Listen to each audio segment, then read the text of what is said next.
എന്നോട് പറഞ്ഞെന്നുള്ള കാര്യം പറഞ്ഞില്ല അവള്. എന്തായാലും നിന്നെ കാണാൻ തന്നെ ആയിരിക്കും. എന്നെ ഇങ്ങനെ കുറെ പിന്നാലെ നടന്നല്ലേ? അതൊന്നുമില്ല. ഞാൻ ഒരു പ്രാവശ്യം എനിക്ക് തോന്നുന്നു ഞാൻ 7B പഠിച്ചപ്പോൾ ഞാൻ ഒരു പ്രാവശ്യം ഐ ലവ് യു എന്ന് പറഞ്ഞു. 7B എന്നല്ല 8, 9, 10 ഒക്കെ നീ പിന്നാലെ. ഞാൻ ഒറ്റ പ്രാവശ്യം അവളുടെ അടുത്ത് പറഞ്ഞോളൂ. കാരണം അതിന്റെ ഭവിഷ്യത്ത് ഞാൻ അനുഭവിച്ചു. അവളെന്നെ ചീത്ത വിളിച്ച് പിടിച്ചു. ഞാൻ ആരോടും ഇതുവരെ അത് പറഞ്ഞിട്ടില്ല, സത്യം. പക്ഷെ ഇതിപ്പോ എന്റെ സംശയം നിന്റെ തെളിവുമായിട്ടായിരിക്കും അവള് പറഞ്ഞത്. എന്റെ എന്ത് തെളിവ്? മറന്നു പോയാ? നീ എഴുതി കൊടുത്തല്ലോ ലവ് ലെറ്റർ.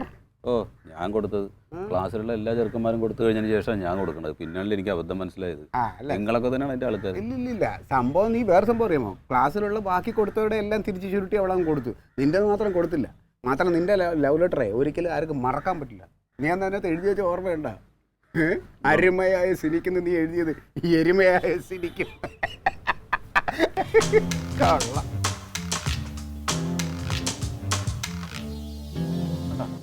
ചായ കട്ടണം എന്തേലും കിട്ടുമോ? കിട്ടോ? എന്തിനാ ഇവര് ചായ കട്ടണം തന്നിരുന്ന കാര്യം നോക്കുന്നത്? രണ്ടെണ്ണത്തിന് മോൻ നോക്കൂ. ഇത് എന്തിനാണ് ഇങ്ങനെ നിങ്ങൾ നമ്മളെ കൊല്ലാൻ വേണ്ടിയിട്ടുള്ള ഇതിൽ നോക്കണേ? ക്ലീറ്റോ ചേട്ടാ, സത്യം പറ, ആ പെണ്ണും ഏട്ടനും തമ്മിൽ എന്താ ബന്ധം?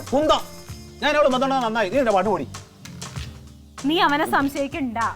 ഇത് കളി വേറെയാ. കനക, സത്യം പറ കനക, ഈ മനുഷ്യൻ എന്താ പെണ്ണുമായിട്ട്? എന്റെ തങ്കം പറയണ്ട. ആ പെണ്ണിനെ നിങ്ങളെ രണ്ടുപേരെ നല്ല കറക്റ്റ് ആയിട്ട് അറിയാം. നിങ്ങൾ രണ്ടുപേർക്കും അറിയാവുന്ന എന്തോ രഹസ്യം അവർക്ക് ഉണ്ട്. ഞങ്ങളിപ്പോ എന്ത് പറഞ്ഞാലും സത്യം പറഞ്ഞാലും നിങ്ങൾ വിശ്വസിക്കൂല. അത് നോണായിട്ടാ നിങ്ങൾ കരുതൂ. അതിനെനിക്കൊന്നും ചെയ്യാൻ പറ്റില്ല. അതിപ്പോ ഇവളുടെ മുഖത്തുണ്ട്. അത് പാരമ്പര്യമാണോ?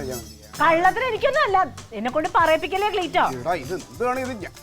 എന്താന്നാ എടാ നീ കേക്കണം. സൗന്ദര്യ സങ്കല്പം അവളോട് വിളമ്പാൻ പോയിക്കണം. ആ നേരത്തെ ഈ മനുഷ്യൻ എന്റെ പുറകെ നടക്കാടാ. എന്നെ പ്രേമിക്കുന്ന പറഞ്ഞ് മറ്റു നാരങ്ങ മിഠായും കൊണ്ട്. അതിപ്പോ എന്താന്ന് വെച്ചാളിയാ, അവള് എന്റെ പുറകെ നടന്ന് ഇങ്ങനെ എന്നെ ശല്യം ചെയ്യുമായിരുന്നു. അപ്പൊ ഞാൻ പറഞ്ഞു എന്റെ സൗന്ദര്യ സങ്കല്പം ഇങ്ങനല്ല എന്റെ പൊന്നു വെച്ച എന്നെ വിട്ടരേന്ന് പറഞ്ഞതാ. അല്ലാതെ ഞാൻ വേറെ ഒന്നും ഉദ്ദേശിച്ചല്ല പറഞ്ഞത്. സത്യം. എന്തായാലും അവള് വരുന്നുണ്ടല്ലോ.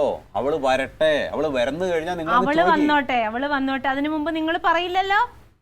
ഞങ്ങൾ പറഞ്ഞാൽ നിങ്ങൾക്ക് വിശ്വാസമാവോ? നിങ്ങൾ നുണ പറഞ്ഞാൽ ഞങ്ങൾ വിശ്വസിക്കൂല. സത്യമാണ് പറഞ്ഞെങ്കിൽ ഞങ്ങൾ വിശ്വസിച്ചേനെ. സത്യം പറഞ്ഞാലും നിങ്ങൾ എടുക്കില്ലല്ലോ. ഇത്ര നേരം ഇവിടെ നിന്ന് കള്ളത്തിന് ആലോചിച്ചിട്ട് ഇപ്പൊ നോണോളുമാൻ വേണ്ടിട്ടല്ലേ ഞങ്ങളുടെ അടുത്ത്? നീ നേരെ പാട്ട് പോക്കാൻ വെറുതെ എന്റെ വായിൽ കേട്ടോ. ആ പെണ്ണുങ്ങോട് വരട്ടെ. ഞങ്ങൾ രണ്ടാളും ഇവിടെ തന്നെ ഉണ്ട്. നിങ്ങൾക്ക് എന്താന്ന് വെച്ചാൽ അവളോട് ചോദിച്ച് തെളിയിക്കാം. അത് കഴിഞ്ഞ് ഞങ്ങളോട് വേണമെങ്കിൽ ജീവിക്കാം, അല്ലെങ്കിൽ ഞങ്ങളെ ഇട്ടിട്ട് പോവാം. കഷ്ടം.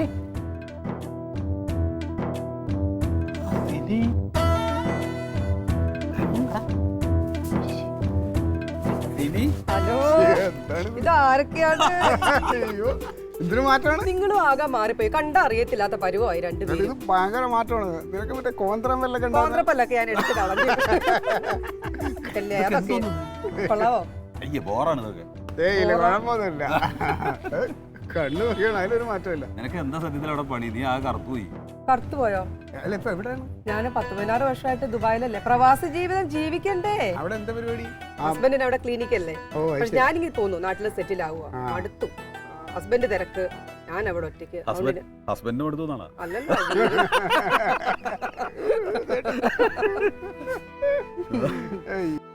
പിന്നെ നിങ്ങൾക്ക് എന്താ വിശേഷങ്ങള്? ഞങ്ങളുടെ വിശേഷങ്ങൾ ഭയങ്കരാണ് ഇവിടെ.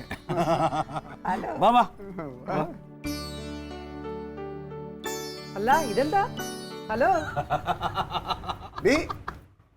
അറിയോ ആളിനെ? മനസ്സിലായാ?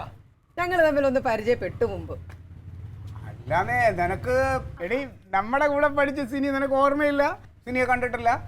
അവന് ഗെറ്റപ്പൊന്നും ഇങ്ങനെയല്ല. അവള് തങ്കത്തിനെ കണ്ടിട്ട് മനസ്സിലായേ ഇല്ല. അതെങ്ങനെ? തങ്കത്തിന് പണ്ടേ സുന്ദരി പെണ്ണുങ്ങളെ കാണുന്ന ഇഷ്ടമില്ലല്ലോ.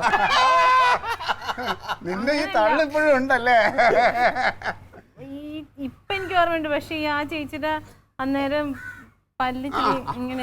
അതൊക്കെ ഞാൻ ക്ലിപ്പിട്ട് മാറ്റി തങ്കം. പല്ലൊക്കെ നല്ല ഭംഗിയായിട്ടിരിക്കുന്നത്. ഇതൊക്കെ കണ്ടില്ലേ? ഇങ്ങനെ ആയിരുന്നു എന്റെ മുടി കിടന്നേ. സ്റ്റൈലല്ലേ? ജമന്തി എന്താ പറ്റിയേ? ഒന്നും മിണ്ടാതെ നിക്കുന്നേ? ജമന്തി അല്ലെങ്കിൽ അങ്ങനെ ഒന്നും മിണ്ടൂല. വളരെ പതുക്കെ സംസാരിക്കുകയൊക്കെ ചെയ്യും. സിനി നീ ഇവിടെ വന്നു പോയ പിന്നെ ഇവിടെ എന്തൊക്കെ ഭൂകമ്പം ഉണ്ടായെന്ന് അറിയാമോ? അതിനുള്ള പൊടി ഇട്ടിട്ടാ ഞാൻ പോയത്. അല്ല അത് ശരി. അപ്പൊ നീ ഇവിടെ ഒന്ന് ഇളക്കി മറിച്ചു. പിന്നല്ലാതെ ജമന്തിനെ അല്ല തങ്കത്തിനിട്ട് ഞാനൊരു കൊട്ട് കൊട്ടിട്ടാ പോയത്. അല്ല അത് പോട്ടെ, നീ പിന്നെ ഇവിടെ അന്വേഷിച്ചു വന്ന് ഇരുന്ന് സംസാരിക്കാന്ന്. അയ്യോ കേറാൻ സമയമില്ല. നമ്മുടെ ഫ്രണ്ട്സ് ഒക്കെ അവിടെ വെയിറ്റ് ചെയ്യുന്നുണ്ട്. അറിയത്തില്ലേ, നമ്മുടെ കൂടെ പഠിച്ച സേതുലക്ഷ്മി ഉണ്ട്, ഷീബ, മുബീർ, അങ്ങനെ കുറച്ച് 5-6 പേര് അവിടെ വെയിറ്റ് ചെയ്യുന്നുണ്ട്. മുബീറൊക്കെ ഉണ്ട്, എല്ലാരും ഉണ്ട്. എന്ത് സംഭവം? നമ്മളുടെ സ്കൂളിന്റെ റിയൂണിയൻ ഗെറ്റ് ടുഗദർ നടത്തണം. അപ്പൊ ഞാൻ ദുബായിലല്ലായിരുന്നോ, നാട്ടിൽ വന്നു കഴിഞ്ഞപ്പോ ആദ്യം ചെയ്തത് പഴയ ഫ്രണ്ട്സിനെ ഒക്കെ തപ്പി പിടിച്ചെടുക്കാന്നുള്ളതായിരുന്നു. എല്ലാരും കിട്ടിയോ? പിന്നെ അതിനെല്ലാം ഫേസ്ബുക്കും ഗൂഗിളും വാട്സപ്പും ഒക്കെ ഉള്ളത്. കുട്ടിയിരുന്ന് മെനക്കെട്ട് എല്ലാരും തപ്പി പിടിച്ചെടുത്തു. അപ്പോഴാണ് നിങ്ങൾ ഇവിടെ ഉണ്ടെന്ന് അറിയുന്നത്. അല്ലേ, അതെ, അന്ന് ഇവിടെ വന്നപ്പോ ഈ വിവരം ഒന്ന് ഇവരുടെ അടുത്ത് പറഞ്ഞിട്ട് പോകൂടെ? അപ്പൊ ഇവരുടെ ഒരു എന്താ പറയാ തുള്ളലും സംശയമൊക്കെ ഒന്ന് കാണാൻ പറ്റത്തില്ലല്ലോ. അതിന് വേണ്ടിയിട്ടുള്ള ഒരു ചെറിയൊരു തമാശ ആയിരുന്നു, ഇവരെ ജസ്റ്റ് ഒന്ന് ഇളക്കാൻ വേണ്ടിട്ട്. ഞങ്ങളങ്ങനെ വിശ്വസിച്ചൊന്നുമില്ല. അതെനിക്ക് മനസ്സിലായി. അപ്പം 15-ാം തീയതിയാണ് LP സ്കൂളിൽ വെച്ച്. അപ്പൊ ബാക്കി ഡീറ്റെയിൽസ് എല്ലാം ഞാൻ വാട്സപ്പ് ചെയ്തു തരാം. അപ്പൊ നിങ്ങൾ എല്ലാരും വരണം. പരിപാടികളുണ്ട്, നമ്മുടെ കുഞ്ഞുങ്ങളുടെ പരിപാടികൾ ഉണ്ടാവും, നമ്മുടെ പരിപാടി, നമ്മളൊക്കെ ഇപ്പൊ മനസ്സുകൊണ്ട് കുഞ്ഞുങ്ങളല്ലേ, അപ്പൊ നമ്മുടെ പരിപാടികളും ഉണ്ടാവും. അപ്പൊ എല്ലാവരും ഒരു ചെറിയ കലാപരിപാടി, ഒരു ഗെറ്റ് ടുഗദർ, ഡിന്നർ ഒക്കെ. അതെ, പിന്നെ ഇവര് ഒരാൾ പാട്ട് ഒരാൾ ഡാൻസ്. ജമന്തി ഡാൻസ് കളിക്കും. അപ്പൊ നമുക്ക് ജമന്തിയുടെ ഒരു ഡാൻസ് പ്രോഗ്രാമും കൂടെ വെക്കാം. തങ്കം പാട്ട് പാടും അല്ലേ? 2 പേരുടെയും പ്രോഗ്രാം. പാട്ട് കേട്ടല്ലേ ഈ വീട്ടിലെല്ലാരും ഉറങ്ങണേ. അപ്പൊ 2 പേരുടെയും പ്രോഗ്രാമും അതും ഫിക്സ് ആക്കി. അപ്പൊ ഞാൻ ഇനി നീങ്ങിക്കോട്ടെ. അപ്പം ലൈഫൊക്കെ സന്തോഷമാണല്ലോ അല്ലേ? ഭയങ്കര ഹാപ്പിയാ. അപ്പൊ കാണാം. ഓക്കെ.